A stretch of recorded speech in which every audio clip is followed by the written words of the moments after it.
తండ్రి, మీ కృపా ప్రేమ మా దేశం బట్టి ప్రశస్తమైన మీ సన్నిధానములకు వధింపబడిన గొల్లపిల్ల రక్తానికి ఎంత స్థుతించడం కూడా తక్కువే ప్రభావం. దేవాన్ని బిడ్డలకు మీ జ్ఞానాత్మతో మీరు నింపుతున్నారు. చక్కగా పాడి నేను గణపరచడం చేస్తున్నందులో పట్టుకోవడం నా తల్లి మరి నూతనమైన పాటలు అనేక మంది నేర్చుకుని నేను గణపరచడానికి మీకు దయచేయండి. అలాగే తండ్రి పిల్లలతో నా ప్రభావాన్ని సన్నిధికి వచ్చారు. తల్లులను మీరు దీవించండి, మీ జ్ఞానాత్మతో నింపండి. చిన్న బిడ్డలు నా ప్రభ నా తెలియదు సెలవుని నా ప్రభ ఎంతగా నేను ఆరాధించాలని బయటించిన ఆశ తపన తృష్ణ పట్టి నేను స్థుతిస్తున్నా. అనేక మంది పిల్లలు వీధుల్లో విచ్చిన విడిగా తిరిగి ఆడుకుంటున్నారు తండ్రి. కానీ ఇచ్చిన బిడ్డలకైతే మీరు ఇచ్చిన మంచి ఆలోచన జ్ఞానం బట్టి వారు నేర్చుకున్న లేఖన భాగాలు మాత్రమే వారికి తెలియజేస్తుండగా వారిని మీరు బలపరచండి, ధైర్యపరచండి. అనుదినము నీ వాక్యం ద్వారా బిడ్డలు బలపరుస్తున్నందుకు మేము స్థుతిస్తున్నాం.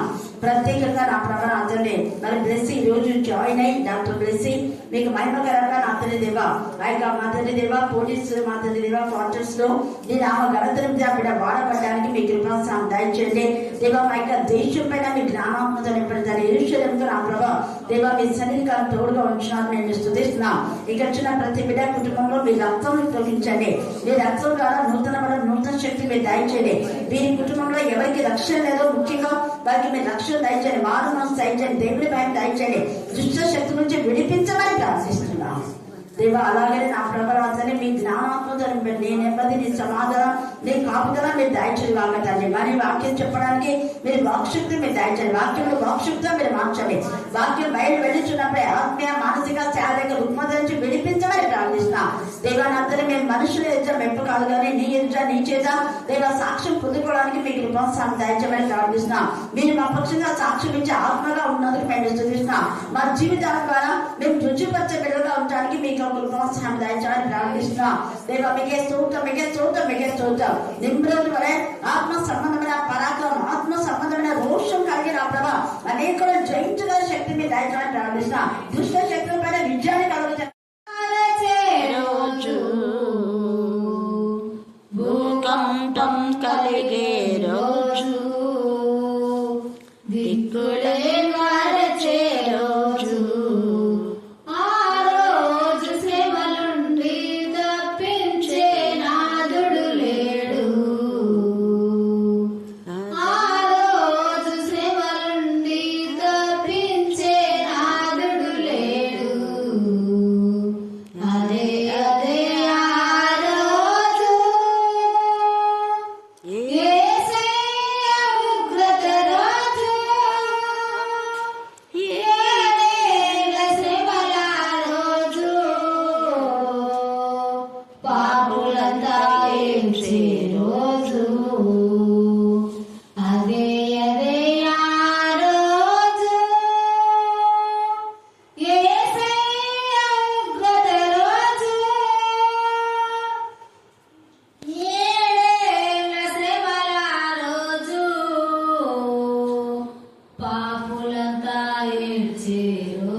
తన కోపం తెప్పించు తరము వారిని యెహోవా విసర్జించి వెళ్ళగొట్టుచున్నాడు. సియోనుని తల వెంట్రుకలను కత్తిరించుకొను, వాటిని పారవేయము, చెట్లు లేని మెట్టల మీద ప్రలాప వాక్యం మొత్తుము. యెహోవా ఇలా సెలవిచ్చుచున్నాడు, యూదా వారు నా దృష్టికి చెడ్డు క్రియలు చేయుచున్నారు. నా నామమున పెట్టబడిన మందిరము అపవిత్రపడినట్లు వారు దానిలో హేయ వస్తువులను ఉంచున్నారు. నేను ఆజ్ఞాపించని క్రియను నాకు తోచని క్రియను వారు చేసి ఉన్నారు. అగ్నిలో తమ కుమార్తెలను దహించుటకు బెన్హిన్నోము లోయలోనున్న తోఫేతునందు బలిపీఠములను కట్టుకొని ఉన్నారు. కాలం సమీపించుచున్నది, అప్పుడు అది తోఫేతు అని అయినను బెన్హిన్నోము లోయ అయినను అనబడగా వదలోయ అనబడును. పాతి పెట్టు స్థలములకు లేకపో వరకు తోఫేతులో శవములు పాతి పెట్టబడును. ఇదే యెహోవా వాక్కు.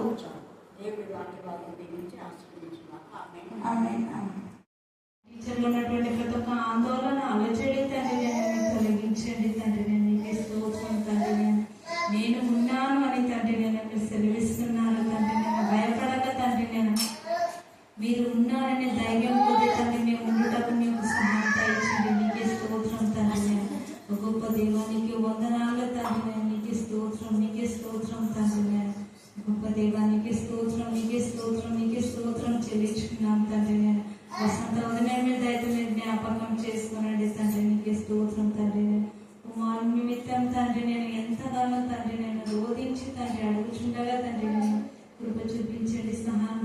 దయచేయండి తండ్రి నేను మార్పు అనేది అనుగ్రహించండి తండ్రి నేను నీకే స్తోత్రం తండ్రి. ప్రతి ఒక్క యోనాలను తండ్రి నేను మీరు జ్ఞాపకం చేసుకోనండి తండ్రి. వ్యర్థంగా తండ్రి నేను యొక్క దినాలను పోనివ్వక తండ్రి యోన దశని తండ్రి నేను ప్రాముఖ్యంగా తండ్రి నేను నీకు అప్పచెప్పుకున్నటకు సహాయం దయచేయండి తండ్రి నేను. ఆలోచన నడవడిక తండ్రి నేను ప్రతి ఒక్కటి తండ్రి నేను నీకు ఇష్టపూర్వకంగా తండ్రి ఉండాలని తండ్రి నేను కోరుకుంటకు సహాయం దయచేయండి. నీకే స్తోత్రం తండ్రి నేను. ఏ రీతిగా తండ్రి నేను దావీదు మహారాజు గారు తండ్రి నేను కోరుకొని ఉన్నాడు. నా యొక్క ప్రవర్తన అంతటికీ యజమానిగా మీరు ఉండాలనేది ఆశపడి ఉన్నాడు తండ్రి నేను. నీకే స్తోత్రం తండ్రి నేను. నీకే వందనా చేసుకున్నాను తండ్రి నేను. అదేవిధంగా తండ్రి ప్రతి ఒక్క యోనులు తండ్రి నేను యోనరాళ్ళు తండ్రి కోరుకుంటూ నీకు సహాయం దయచేయండి తండ్రి. నీకే స్తోత్రం తండ్రి నేను. ప్రాముఖ్యత యోన దశ కనుక తండ్రి నేను యోనంలోనే తండ్రి నేను స్థిరపడుటకు తండ్రి నేను బలంగా నాటుకున్నటకు నీకు సహాయం దయచేయమని ప్రార్థిస్తాను. నీకే స్తోత్రం తండ్రి. గొప్ప దేవానికి వందనా చేసుకున్నాం తండ్రి నేను. శీలని మమతని తండ్రి మీరు జ్ఞాపకం చేసుకోండి తండ్రికి స్తోత్రం తండ్రి నేను. నేను కూడా మీరు దయతో మీ జ్ఞాపకం మార్గం మీరే సరళం చేయమని ప్రార్థిస్తున్నాం తండ్రి. నీకే స్తోత్రం తండ్రి. ఏ గృహంలో తండ్రి నేను నీ యొక్క బిడ్డను నడిపించుకుంటున్నారా తండ్రి నేను అక్కడ తండ్రి అపవాది క్రియలు మీరు లయం చేసి తండ్రి కేవలం మీ యొక్క తండ్రి నేను కృప శాంతి సమాధానము తండ్రి నేను ఆ యొక్క గృహాల్లో ఉండటకు మీ యొక్క కృప చూపించండి తండ్రి నేను. నీకే స్తోత్రం తండ్రి. అక్కమ్మక్కని కూడా మీరు దీవించండి. ఆ బిడ్డకు నా తండ్రి వాక్యం ద్వారా సమాధానం కలగచ్చేయండి. నీ వాక్యం ద్వారా సమాధానం కలగచ్చేయండి. నీ వాక్యం ద్వారా నెమ్మది కలగచ్చేయండి ప్రభా. నీ వాక్యం ద్వారా ఎంతమంది దుఃఖితులైన కుటుంబాలన్నీ కూడా మీరు ఓదార్చండి. అయితే మా దుఃఖము మంచి విషయంలో ఉందా చెడ్డ విషయంలో ఉందా అని ఆత్మ పరిశీలన చేసుకోవడానికి మీ కృపాస్థానం దయచేయండి దేవా. మా పిల్లలు నా తండ్రి అనేక మంది నీకు విరోధమైన విధానంలో విచ్చలమైన జీవితంలో ఉన్నటువంటి కుటుంబాలతో తల్లిదండ్రులతో మీరు మాట్లాడి గద్దించండి, బుద్ధి చెప్పాలని ప్రార్థిస్తున్నాం. తమ పిల్లలు ఇష్టానుసారంగా ముగిరేస్తున్నారు వారి ద్వారా అనేకలు జరుగుతున్నాం. ఆటంకాలు ఏదో నాన్న గద్దించమని ప్రార్థిస్తున్నాం. వారు చెడిపోవడమే కాకుండా వేరే వారికి చెడగొట్టేలా చేస్తున్నారు ప్రభా. అలాంటి నేచర్ నా తండ్రి అపవాది యొక్క నేచరే, అది సర్వసంతతి యొక్క నేచర్. ఆ యొక్క ఆలోచన బిడ్డల నుంచి విడిపించమని ప్రార్థిస్తున్నాం దేవా. మనోహర్కి మీ ఇచ్చే స్వస్థం బట్టి మీకు స్తోత్రం. జ్యోతికి మీరు ఇచ్చిన కుమారుని బట్టి స్తోత్రం. రత్నకి ఇచ్చిన కుమారుని బట్టి స్తోత్రం తండ్రి. అలాగే నా ప్రభ మరి అద్భుత రీతిగా నా ప్రభ నా తండ్రి సహోదరి కమలం ఆమె కన్నిటికి మీరు జవాబు ఇచ్చినారు తండ్రి దేవా. నా ప్రభ ఆమె కుటుంబాన్ని మా తెలియదేవా గోనెగొండ ఇస్తే నా తండ్రి దేవరావు వారి కుటుంబాన్ని మీరు జ్ఞాపకం చేసుకొని వారి ప్రతి అక్కడ అవసరం తీర్చదేవా స్తోత్రం. వారి ఇంటి ప్రతిష్ట విషయంలో నా ప్రభా త్వరగా నా ప్రభా ఇక ప్రతిష్ట జరగడానికి మీరే మార్గం సహాయం చేయమని ప్రార్థిస్తున్నాను. అర్ధరాత్రి అడ్డుగొండ వేసినాం లైమం బాక చేరి వచ్చిన ప్రతి ఒక్కరిని మీ ఆత్మశక్తిగా మీరు నింపండి. ఇప్పుడు చేసిన ప్రార్థన ఆక్రందన మీ యొక్క కరుణాపీఠంలో చేరిన విధానం బట్టి మేము స్తుతిస్తున్నాం దేవా. మీరు మా మధ్య ఉన్నారు, మాలో ఉన్నారు, మాతో ఉన్నారు. మీ కరుణా హస్తం, మీ దక్షిణ హస్తం, మీ పరిశుద్ధ బాహువు దేవా నా ప్రభా మీ యొక్క కుడి హస్తం సాహస కార్యం చేసే మీ హస్తాన్ని బట్టి మీ గాయపడిన హస్తం మా పైన ఉంచినందుకు మేము స్తుతిస్తూ మమ్మను మాత్మను మీ చుదేగా సమర్పిస్తూ నజరేడా యేసుక్రీస్తు శక్తిగల నామమున ప్రార్థిస్తున్నాం తండ్రి. ఆమేన్ ఆమేన్. లోయ రేగం లోయ బెన్యామీను అంటే లోయ అంటే అట్టడుగు భాగంలో ఒక పెద్ద గుంట చాలా లోతుగా ఉంటది. ఆ లోయలు చాలా లోయలు మన లేఖన భాగంలో ఉన్నాయి. ఆకోరు లోయ అని కూడా ఉంది. ఆకోరు లోయ నిరీక్షణ ద్వారంగా దేవుడు చేశాడు ఎన్నో లోయలు. తర్వాత ద షారోన్ మనం చూస్తే the lily of the valley.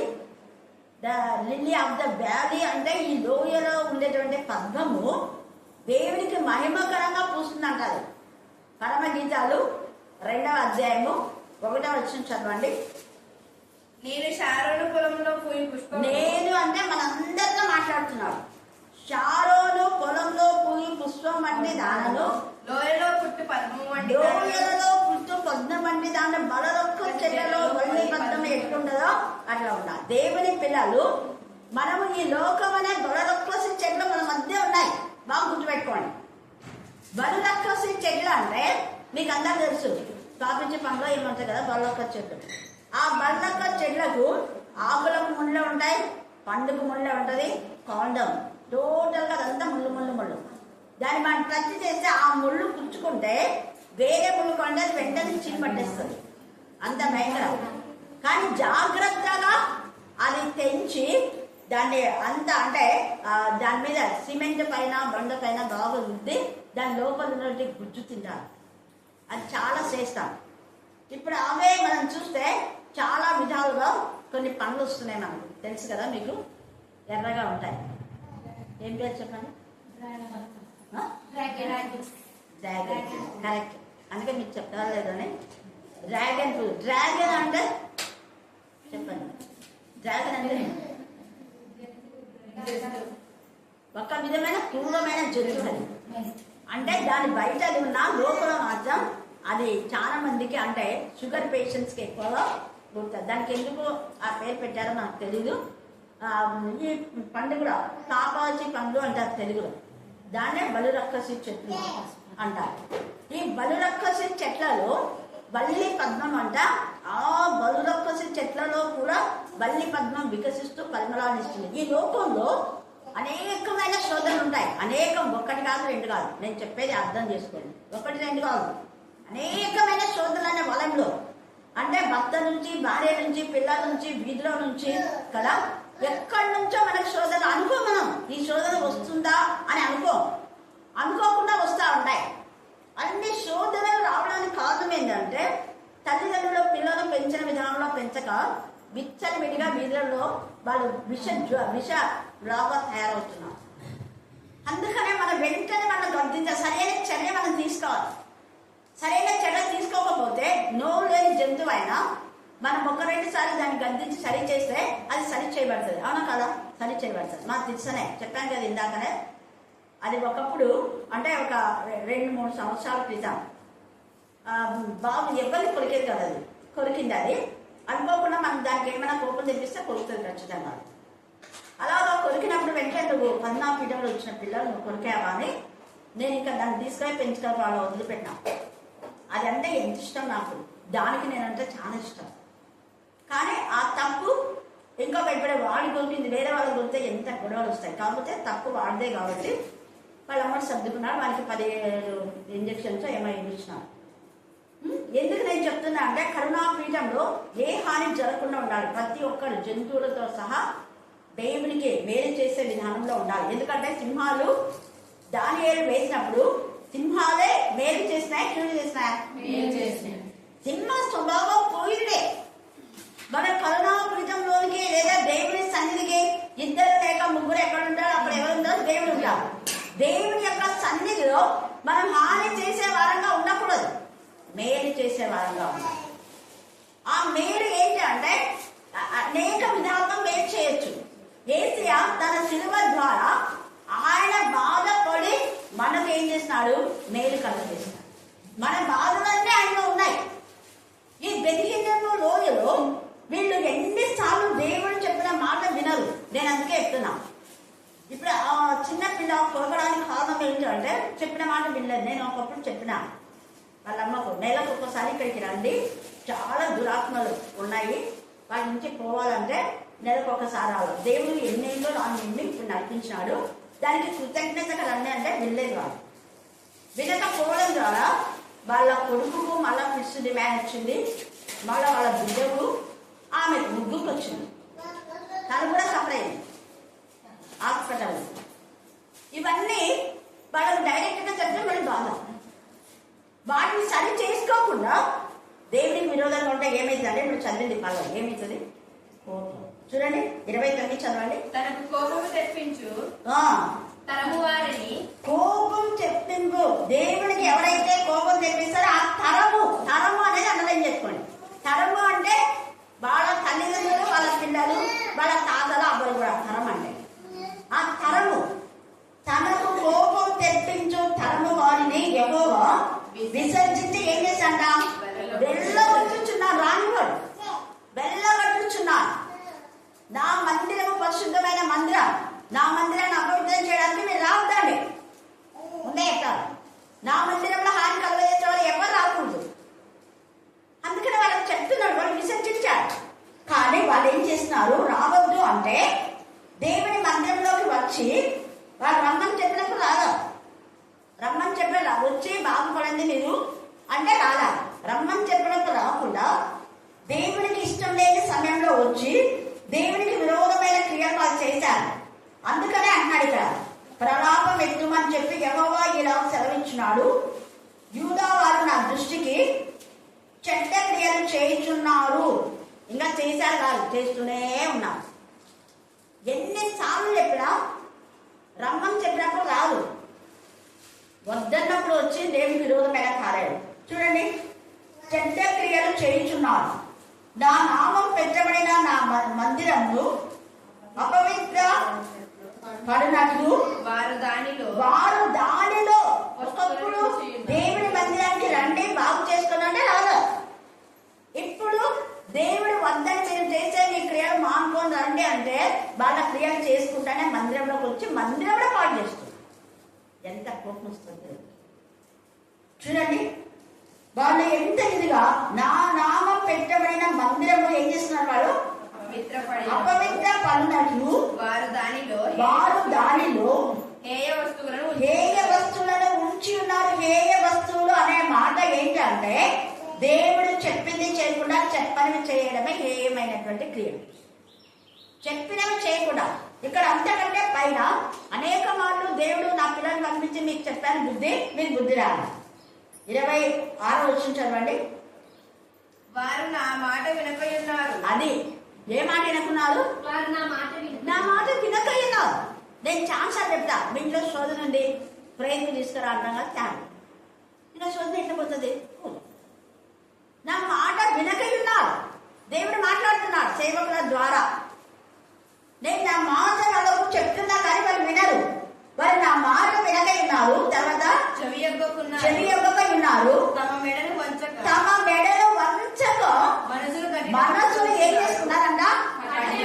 రండి అంటే మెడను వంచక కఠినం చేసుకున్నారు.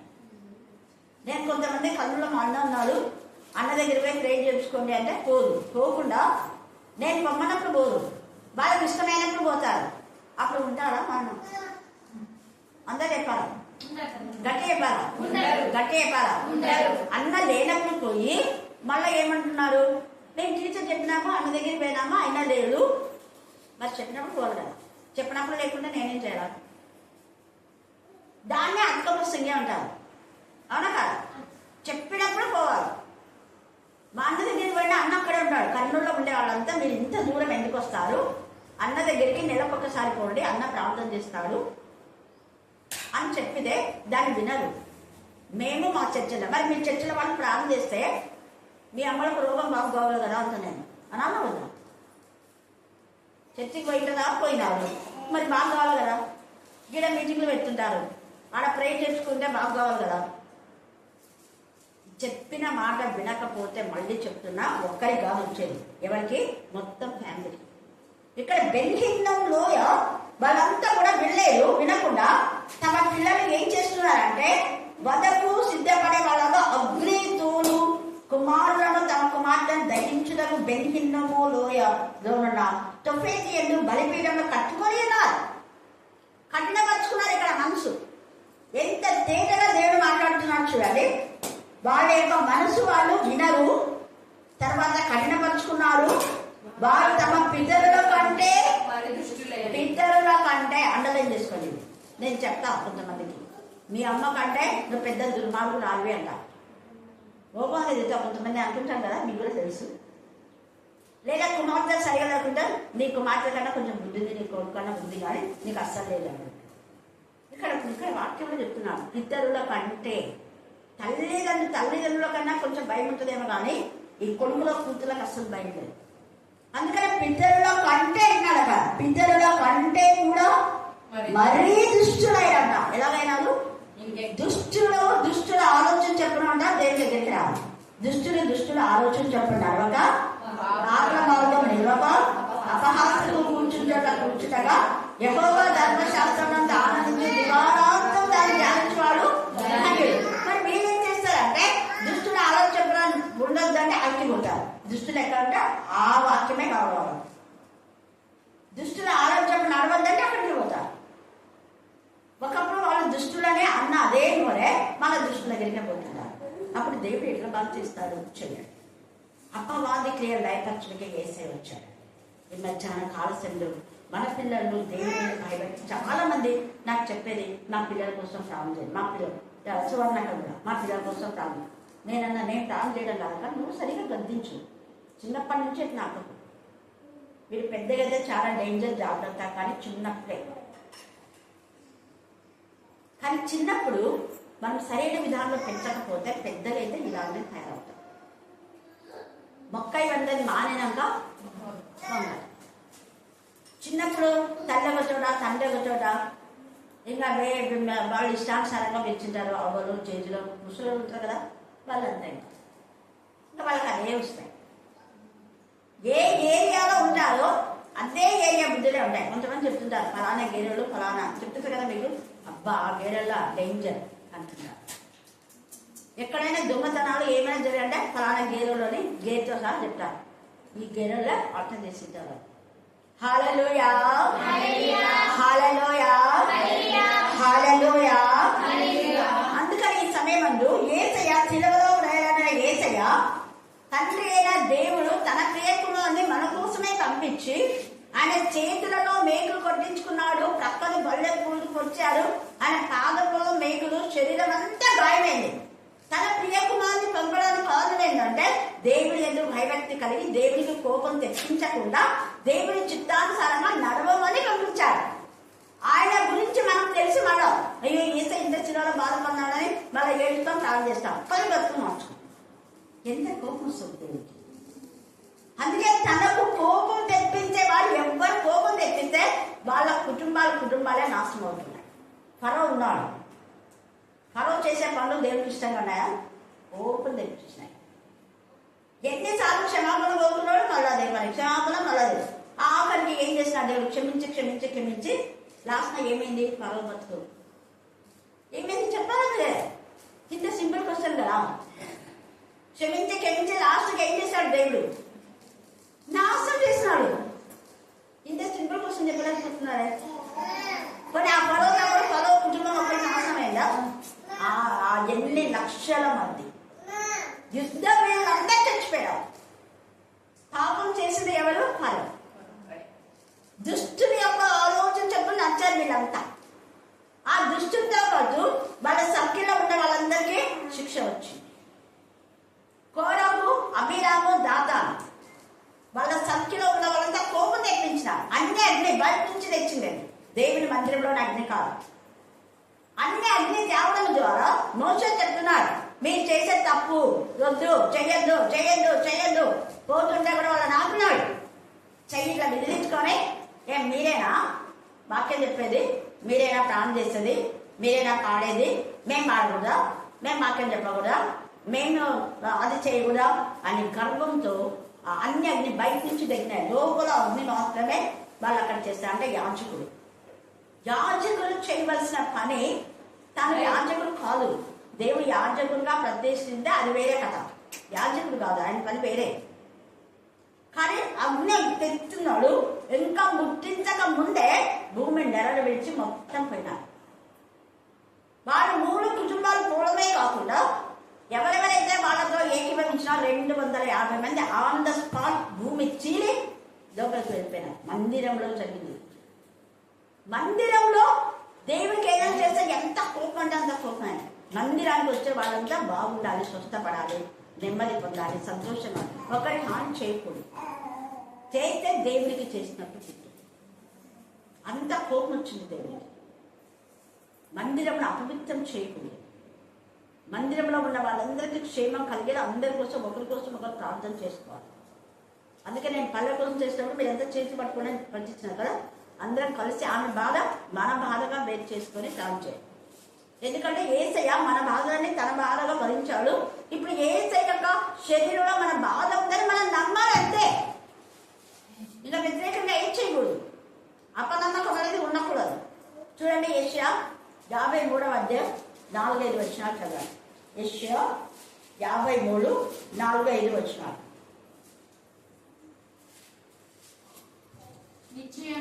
నిశ్చయంగా అతడు మన నిశ్చయంగా అంటే నో డౌట్ ఎట్ ఆల్.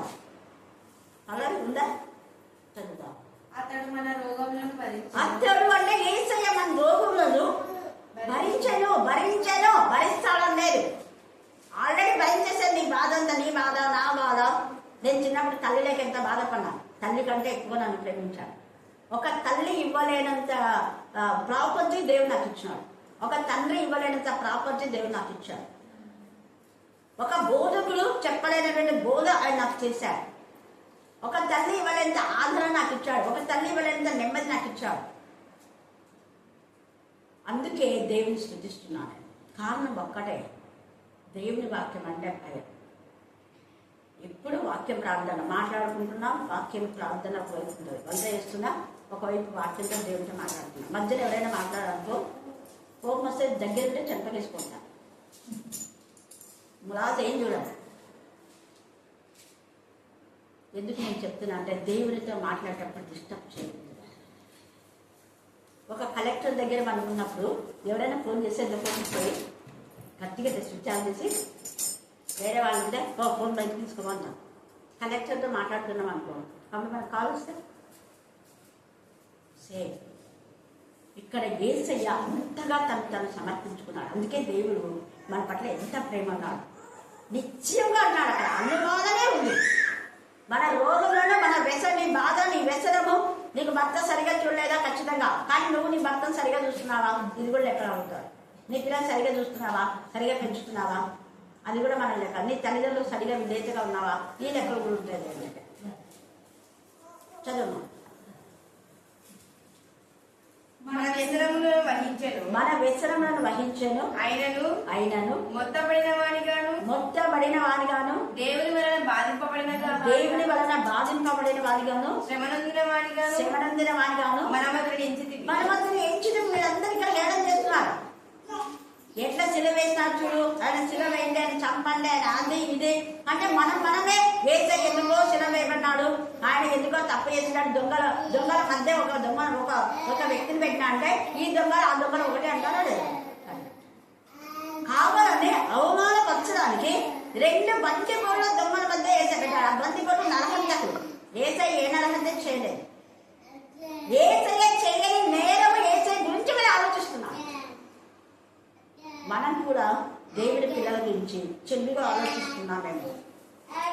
యేసయ్య గురించి వాళ్ళ ఆలోచన, యేసయ్య మంచి చేశాడు, నరహంతకులు మార్చాడు, దొంగలు మార్చాడు, వ్యభిచారులు మార్చాడు, కుంటి వారికి కాలు ఇచ్చాడు, గుడ్డి వారికి కళ్ళు ఇచ్చాడు, మరి దురాత్మలు ఎన్నో పోగొట్టాడు.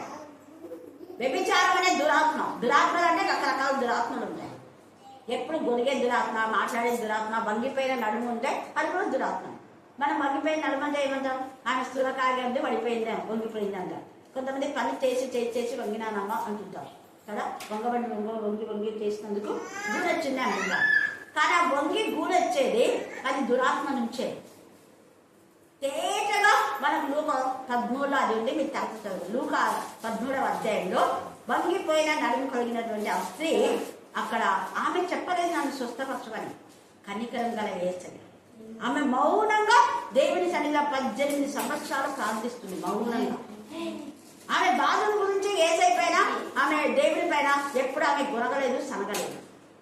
లూకా 13లో తేజగా ఆ మాట వంగిపోయిన నలుమున్నటువంటి. అప్పుడు యేసయ్య అంటాడు, అమ్మ నీ బలహీనత నుంచి నీ విశ్వస్తత పొందుగా. నీ బలహీనత నుంచి వచనం చెప్పి చదువు. 13వ అధ్యాయం 12వ చదువు. యేసు ఆమెను చూచుడని ఈమె అడగలదు నన్ను స్వస్థపరచయ్యా అని, నాకు భూమి ఉంది అని చెప్పలేదు. కానీ ఆమె విధేయత, ఆమె మౌనంగా దేవుని సన్నిధిలో చేసే ప్రార్థన ఆయనకు తెలిసింది.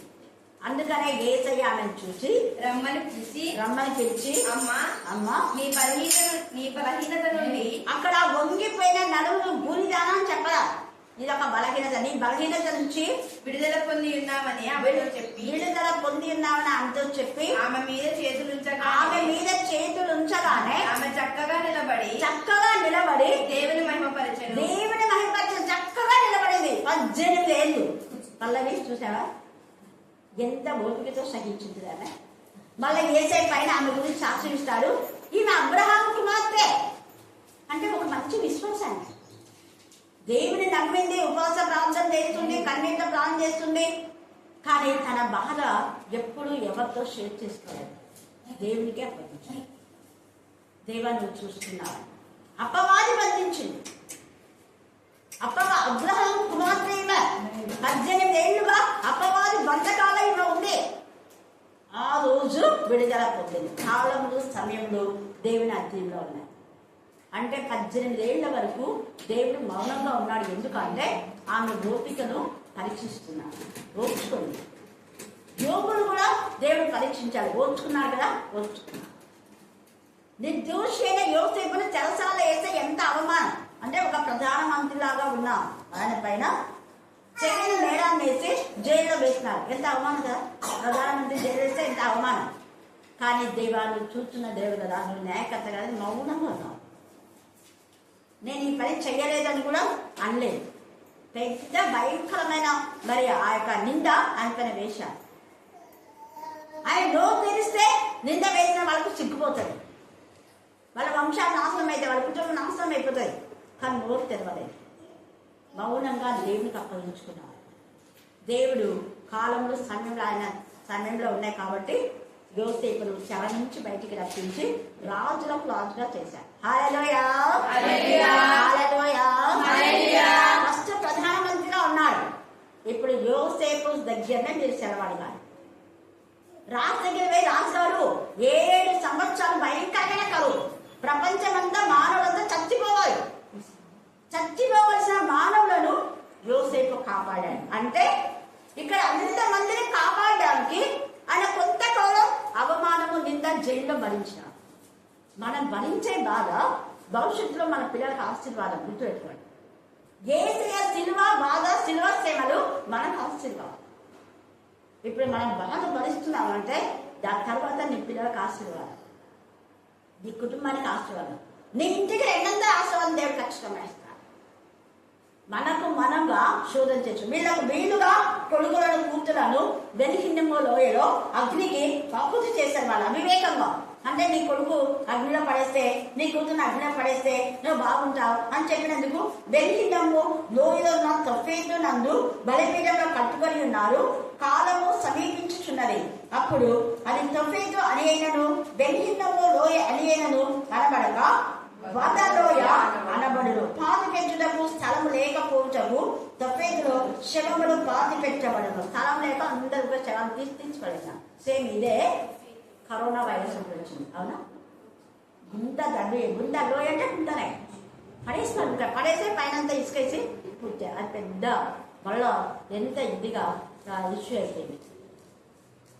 దాదాపు 200-300 మందిని అక్కడ కూడా మణిపూర్లో శవాలు పాతి పెట్టడానికి లేవు, పడేస్తా ఉన్నారు. ఎవరో కొంతమంది మాత్రమే బాక్సులో పెట్టి ప్రార్థన చేస్తున్నారు. ఆ చంపిన వాళ్ళే తీసుకొని పడేస్తున్నారు. శవాలు కూడా వాళ్ళకు దొరకకుండా ముందే దేవుడు ప్రవచించినాడు. ప్రవచనం దివి తాలూకాలో మీరు చిన్నగా నిండాలి. దివి తాలూకాలో జరిగిన విషయం మీకు ఎవరికైనా తెలుసా? తెలియదు. మీరు చిన్నగా మీకు అసలు తెలియదే. నాకు మాకు చిన్నగా నింటారు. అప్పుడు భయంకరం. మొత్తం ఆ దివి తాలూకాలో ఉన్న ప్రజలందరూ చనిపోయినారు. 10% మాత్రమే బ్రతికారు. ఎక్కడ చూసేవాళ్ళు. అది శుభ్రం చేయడానికి కొన్ని నెలలు పడుతుంది. దొరికినవన్నీ తీసేది, అట్లా పడేసేది, మట్టేసేది. పూడ్చిపెట్టేంత టైం కూడా లేదు. ప్రొక్లైన్గా గుంతలు దొవి వేసి మళ్ళీ పైన చేసేసారు. దేవుడు ముందే చెప్పారు. ఇదంతా కారణం ఎందుకంటే దేవుని ఎందుకు భయభక్తి లేనటువంటి ప్రదేశాలు, అన్యుల దేశాల్లో దేవుడు నాశనం చేస్తా అన్నాడు. వాళ్ళు అన్యులుగా ఉండి దేవునికి విరోధంగా చేసినటువంటి పాపానికి అది శిక్ష. అయితే తర్వాత దేవుడు తన యొక్క కృపచొప్పున చూడండి, అక్కడ 33 ఈ జనుల శ్రమములు అవకాశ పక్షులకును భూ జంతువులకును ఆహారమగును, వాటిని తూరివేసేవాడు లేకపోవును. ఇప్పుడు అట్లా కూర్చోబెడతారు, మళ్ళా తవ్వుకొని రాత్రి మృగాలు వచ్చి తినిపోతారు. తోలు వేసే వాళ్ళు కూడా లేరు. తర్వాత అన్నాడు చూడండి, వాటిని తోలివే వాళ్ళు లేకపోతే ఉల్లాస ధ్వనియు ఆనంద ధ్వనియు పెళ్లి కుమార్తె స్వరం యూదా పట్టణంలోను యెరూషలేము వీధుల్లో లేకుండా చేసేదను. దేశం తప్పక దేశమే తన ఇష్టపడిన దేశం. ఆ దేవుడికి చేస్తాడా అంటే ఎందుకు చేస్తున్నాడు, వాడు చేసినాడు కానీ అది ఆయన ఇష్టపడిన దేశమే. బద్దలుగా మారింది. ఇప్పుడు జరుగుతున్నది కూడా అదే. ఇంతమంది చనిపోతున్నారు కదా, ప్రస్తుతం మన సిచ్యువేషన్ కూడా అదే. ఆ పరిస్థితి రాకుండా మనం దేవునికి భయపడి లోబడి దేవునికి ఇష్టానుసారంగా ఉంటే ఆకోరు లోయ నిరీక్షణ ద్వారంగా దేవుడు చేశాడు. హోషేయలో ఉంది, మీరు తర్వాత చదువుకోండి, ఇప్పుడు మనకు టైం లేదు కాబట్టి మీరు అక్కడ చదివితే అక్కడ అది కూడా అది నిరీక్షణ లేకుండా అది కూడా భయంకరమైన లోయనే. ఆ యొక్క లోయను దేవుడు నిరీక్షణ ద్వారంగా చేస్తాడు. కాబట్టి మనం నిరీక్షణ ద్వారంగా ఉండేలాగా దేవుడు మనందరూ కూడా ఆశీర్వదించుగాక. దేవుడికి మహిమకరంగా మన జీవితాలు మనం మార్చుకుందాం. దేవుడు ఈ లేఖన భాగాన్ని దీవించి ఆశీర్వదించుగాక. ఆమేన్, ఆమేన్, ఆమేన్. ఈ సమయంలో ప్రార్థన మాత్రం ప్రార్థన చేస్తాం.